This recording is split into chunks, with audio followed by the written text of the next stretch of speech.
અનન્ય અનુજ. Hello વિદ્યાર્થી મિત્રો. Hello teacher.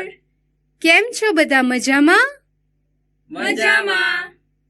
હું પણ મજામાં. વિદ્યાર્થી મિત્રો, માતૃપ્રેમ એટલે કે ભાઈની લાગણી, પ્રેમ વિશે મારે આજે વાતો કરવી છે. ભાઈ ભાઈ વચ્ચેનો પ્રેમ કેવો અનન્ય હોય છે તેની વાતો જાણવી છે. હા ટીચર, ભાઈ સાથે રમવા, લડવા, ઝઘડવાની અને સાથે રહેવાની મજા જ જુદી હોય છે. ખૂબ જ સરસ. તો આજે અનન્ય અનુજ વિશેની સરસ મજાની વાર્તા સાંભળીએ. હા ટીચર. રામ અને સીતા વનમાં ઝાડ નીચે બેઠા હતા. લક્ષ્મણ થોડેક દૂર શસ્ત્રવિદ્યાનો મહાવરો કરતા હતા. રાઘવ, લક્ષ્મણને બોલાવી લો. એ પણ થોડોક વિશ્રામ કરી લે. જાનકી, અનુજ લક્ષ્મણ થાકતો જ નથી. એને વિશ્રામની જરૂર જ પડતી નથી. તમે બંને ભાઈઓ કોણ જાણે કેવી માટીના બનેલા છો. માટી તો અયોધ્યાની જ હતી, પરંતુ અમને વિશિષ્ટ રીતે કેળવવામાં આવ્યા છે. એ કેવી રીતે? રામે પોતાના બાળપણની વાત માંડી. અમે નાના હતા ત્યારે જ પિતાશ્રી દશરથ અને કુલગુરુ વશિષ્ઠજી પાસેથી ઘણી અસ્ત્ર-શસ્ત્ર વિદ્યા શીખ્યા. એ વિદ્યાઓ શીખતા શીખતા અમે સખત પરિશ્રમ કરતા પણ શીખી ગયા. હા, બાળપણથી પરાક્રમી હતા. એટલે જ તો ગુરુ વિશ્વામિત્ર રાક્ષસોથી બચવા તમને બંનેને પોતાને ત્યાં લઈ ગયા હશે ને? ના, રાક્ષસોથી બચવા નહોતા લઈ ગયા, અમને વધુ કેળવવા લઈ ગયા હતા. એમ?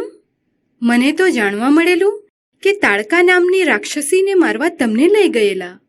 એ પણ ગુરુદેવ વિશ્વામિત્રની કૃપા જ હતી. જાનકી, વિશ્વામિત્ર સ્વયં બધા રાક્ષસોને મારી શકે એમ હતા, પરંતુ એ સત્કાર્ય એ અમારા હાથે કરાવવા ઈચ્છતા હતા. એક વાત ન સમજાઈ રાઘવ. તમે બંને ભાઈ ચક્રવર્તી રાજા દશરથના પુત્ર હતા, તો પણ વિશ્વામિત્રના આશ્રમે પગપાળા કેમ ગયા હતા? એ પણ અમારી કેળવણીનો જ ભાગ હતો. તમને ખબર છે જ ને જાનકી, કે આશ્રમે પહોંચ્યા એ પહેલા રસ્તામાં જ મેં તાડકા વધ કરેલો. તાડકા માયાવી રાક્ષસી હતી, નહીં? હા, એ વારે ઘડીએ અદૃશ્ય થઈ શકતી, પરંતુ હું પણ પિતાશ્રી પાસેથી શબ્દવિધિ બાણ ચલાવતા શીખેલો. એ વિદ્યા તાડકાને મારવામાં કામ લાગી. તમને આટલું બધું આવડતું હતું, તો પછી વિશ્વામિત્રના આશ્રમે બીજું શું શીખવા ગયેલા? ગમે તેટલું આવડતું હોય તો પણ શીખવાનું પૂરું ન થાય જાનકી. વનવાસમાં કેવી રીતે જીવવું એ અમે વિશ્વામિત્રના આશ્રમે શીખ્યા. અયોધ્યાથી રથમાં બેસીને આશ્રમે ગયા હોય તો વનના લોકો, પશુ પંખીઓ અને ઝાડવા વિશે શીખ્યા ન હોત. આશ્રમમાં અમારું બધું જ કામ જાતે કરતા શીખ્યા, એટલે અત્યારે વનવાસ દરમિયાન પણ કશી તકલીફ નથી પડતી. તકલીફ તો વીરા લક્ષ્મણને પડે. તમારા મોટાભાગના કામ તો એ કરે છે.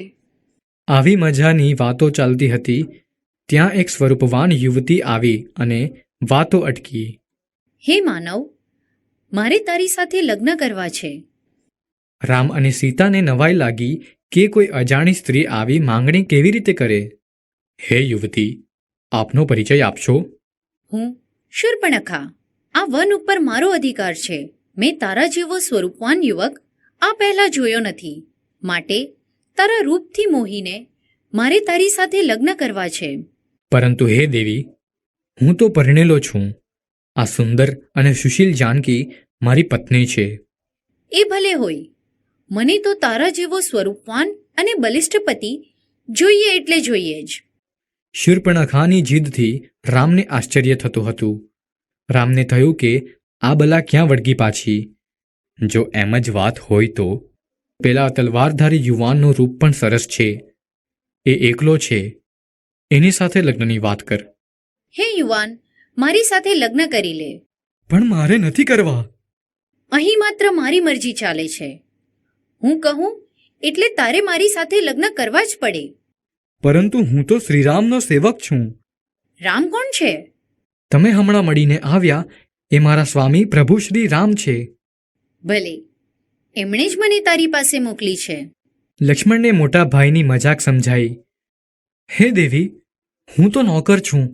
જો નોકર સાથે લગ્ન કરશો તો નોકરાણી થશો, સ્વામી સાથે લગ્ન કરશો તો રાણી થશો. હું શૂર્પણખા છું, લંકાધિપતિ રાવણની બહેન શૂર્પણખા.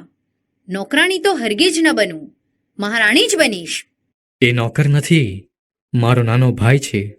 એની સાથે લગ્ન કરો તો પણ રાણીની જેમ જ રહી શકશો.